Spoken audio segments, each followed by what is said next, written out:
Hello friends, welcome to my channel Anurag Watiri. ये DElEd तृतीय semester के लिए क्लास है।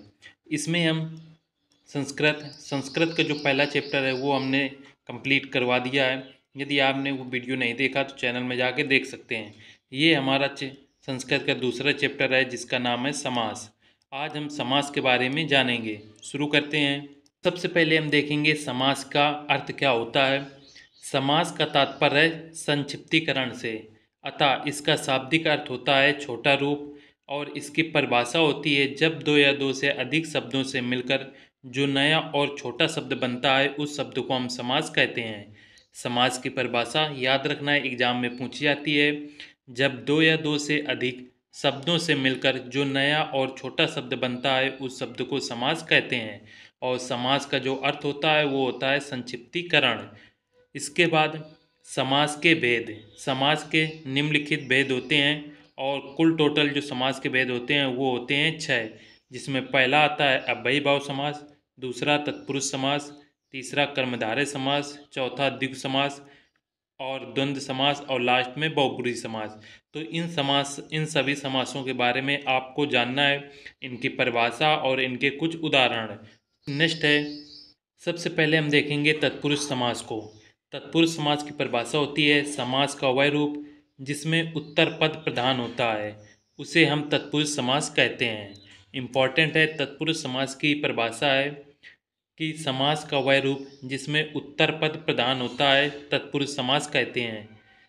इसके बाद तत्पुरुष समास के कुछ भेद होते हैं, जिसमें पहले नंबर पर आता है व्याधिकरण तत्पुरुष और दूसरे नंबर पर समान अधिकरण तत्पुरुष।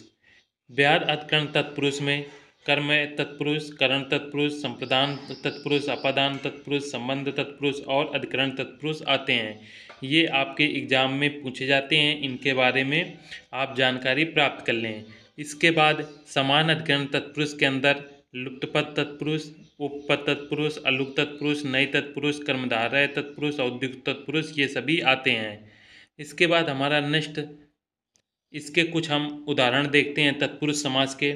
जैसे इसका पहला उदाहरण होता है, हम देखेंगे पाठशाला। पाठशाला तत्पुरुष समास का एक उदाहरण है। इसके बाद नेक्स्ट हम देखेंगे सूर्योदय। सूर्योदय ये तत्पुरुष समास के उदाहरण हैं। आपको किसी भी जो भी समास पढ़ रहे हैं उसकी आपको परिभाषा और उससे रिलेटेड एक दो जो हैं एग्जाम्पल आपको याद होना चाहिए। द्विगु समास। द्विगु समास की परिभाषा है जिस समास का पहला पद संख्यावाची विशेषण हो तथा समस्त पद जो हैं समूह का अर्थ देते हों उसे हम द्विगु समास कहते हैं। इसकी परिभाषा होती है संख्यावाची द्विगु समासा, अर्थात जिस समास का पहला पद संख्यावाची होता है और समस्त पद समूह का अर्थ देता है उसे हम द्विगु समास कहते हैं। द्विगु समास के उदाहरण हैं जैसे पंचतंत्र। पंचतंत्र का अर्थ होता है 5 तंत्रों का समाहार। नेक्स्ट है त्रिवेणी। त्रिवेणी में ये 3 वेणियों का इसमें समाहार होता है। नेक्स्ट उदाहरण है पंचवटी का, 5 वटों या वृक्षों का समाहार। नेक्स्ट है शताब्दी। शताब्दी ये कहते हैं सत्य अर्थात 100 वर्षों का समाहार। अष्टसिद्धि, दोराहा, नवरात्र और पंचतत्व ये सभी द्विगु समास के उदाहरण हैं। द्विगु समास की परिभाषा आपको याद रखना है, साथ में एग्जाम्पल भी याद रखने हैं। नेक्स्ट है, द्विगु समास के बाद आता है बहुब्रीहि समास। बहुब्रीहि समास की परिभाषा है समास का वह रूप जिसमें 2 पद अर्थात प्रथम तथा द्वितीय पद मिलकर तीसरा तृतीय पद का निर्माण करते हैं। जब वह तीसरा पद प्रधान होता है तो वहाँ बहुब्रीहि समास होता है। अर्थात बहुब्रीहि समास की परिभाषा होती है सवय रूप जिसके पहले और दूसरे जो पद हैं प्रधान न होकर एक तीसरा पद प्रधान होता है उसे हम बहुब्रीहि समास कहते हैं। इसके एग्जाम्पल हैं जैसे शाखा मृग। शाखा मृग है शाखाओं पर दौड़ने वाला मृग अर्थात इसका बंदर। ये बंदर एक तृतीय प्रधान हो गया। नेक्स्ट है महावीर। महावीर का जब हम विग्रह करेंगे तो यह आएगा महान है जो वीर अर्थात हनुमान जी। नेक्स्ट है पतझड़। पतझड़ है पत्ते झड़ जाते हैं जिस ऋतु में, उस ये सभी के यहाँ ये बहुब्रीहि समास के उदाहरण हैं। और बहुब्रीहि समास के हम उदाहरण देख सकते हैं जैसे दशानन। दशानन, दस हैं आनंद जिसके अर्थात रावण। इसके बाद हम देख सकते हैं पीताम्बर, पीताम्बर पीला है अंबर जिसका अर्थात कृष्ण जी। नेक्स्ट है चक्रपाणी, चक्रपाणी ये सभी बहुब्रीहि समास के उदाहरण है। चक्रपाणी का चक्र है जिनके हाथ में अर्थात विष्णु, ये सभी क्या हो गए, ये सभी बहुब्रीहि समास के उदाहरण हो गए। नेक्स्ट है अव्ययी भाव समास। अव्ययी भाव समास की परिभाषा होती है ऐसा पद जिसमें समस्त पद में कोई एक पद अव्यय या उपसर्ग होता है तथा कोई दूसरा पद संज्ञा हो, उसे हम अव्ययी भाव समास कहते हैं। अव्ययी भाव समास की परिभाषा याद रखना कि ऐसा पद जिसका पहला पद जो है अव्यय या फिर उपसर्ग होता है और दूसरा पद जो है वो संज्ञा होता है, उसे हम अव्ययी भाव समास कहते हैं। अव्ययी भाव समास पहचानने की जो ट्रिक होती है, इसमें अनु, आ, प्रति, यथा, भर, हर ये शब्द जो हैं ये पहले लगे होते हैं। जैसे कुछ एग्जाम्पल ले सकते हैं, यथा रुचि। यथा रुचि में आप देख सकते हैं, ये देखिए यथा लगा हुआ है, इसका विग्रह करेंगे तो ये आएगा रुचि के अनुसार। नेक्स्ट है प्रत्येक। प्रत्येक में आप देख सकते हैं कि प्रति लगा हुआ है, हर घड़ी में हर लगा हुआ है। तो ये इस प्रकार से आप ये सारे जो शब्द हैं इन्हें याद कर लें। ये अगर किसी शब्द के पहले ये शब्द लगे हैं तो वो अव्ययी भाव समास का उदाहरण होगा। इसके बाद नेक्स्ट समास है द्वंद्व समास।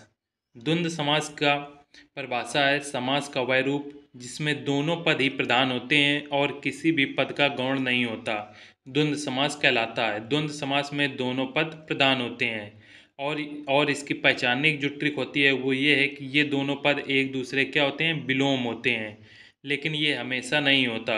और समास विग्रह करने पर और, अथवा या फिर या इन शब्दों का लोप रहता है। द्वंद्व समास की परिभाषा के याद रखना कि जिसके दोनों पद प्रधान होते हैं उसे हम द्वंद्व समास कहते हैं और इसका विग्रह करने पर और, अथवा ये जो है ये शब्द प्रयोग में आते हैं। जैसे अमीर गरीब, अमीर गरीब की जो हम विग्रह करेंगे तो इसका हो जाएगा अमीर और गरीब। ये देखिए और चिन्ह आ गया। देश विदेश को जब विग्रह करेंगे तो देश और विदेश होगा विग्रह इसका। गुण दोष का गुण और दोष, नर नारी का नर और नारी। तो उम्मीद है आपको ये पसंद आया होगा। द्वंद्व समास की परिभाषा है जिसके दोनों पद प्रधान होते हैं और इसके पहचानने की ट्रिक है कि इसमें और, अथवा ये शब्द छुपे रहते हैं। इसके बाद नेक्स्ट है कर्मधारय समास। कर्मधारय समास की परिभाषा है समास का वह रूप जिसमें विशेषण विशेष अथवा उपमेय उपमान को मिलकर बनते हैं, उसे हम कर्मधारय समास कहते हैं। और कर्मधारय समास का उत्तर पद जो है वो प्रधान होता है, इस बात का ध्यान रखें। कर्मधारय समास के कुछ उदाहरण देख लेते हैं। पहला है चरण कमल। चरण कमल का विग्रह करेंगे तो कमल की समान चरण, तो ये क्या है, ये कर्मधारय समास का उदाहरण है। नेक्स्ट है नील गगन। नील गगन का विग्रह करेंगे तो आएगा नीला है जो गगन। चंद्रमुख का विग्रह करने पर होगा चंद्र जैसा मुख। नेक्स्ट है पीताम्बर, पीत है जो अंबर है। पीताम्बर जो होता है ये कर्मधारय समास में भी आता है, बहुब्रीहि समास में भी आता है, ये कॉमन होता है। इसलिए यदि दोनों में से कोई हो तो जो है कर्मधारय समास ज़्यादा इसमें माना जाता है, किंतु ऑप्शन में यदि कर्मधारय समास नहीं है तो आप बहुब्रीहि भी लगा सकते हैं। और इसी के साथ आपका जो समास टॉपिक है वो समाप्त होता है। यदि वीडियो पसंद आया होगा तो लाइक करें और चैनल को सब्सक्राइब कर लें। मिलते हैं जल्द नेक्स्ट वीडियो में। जय हिंद।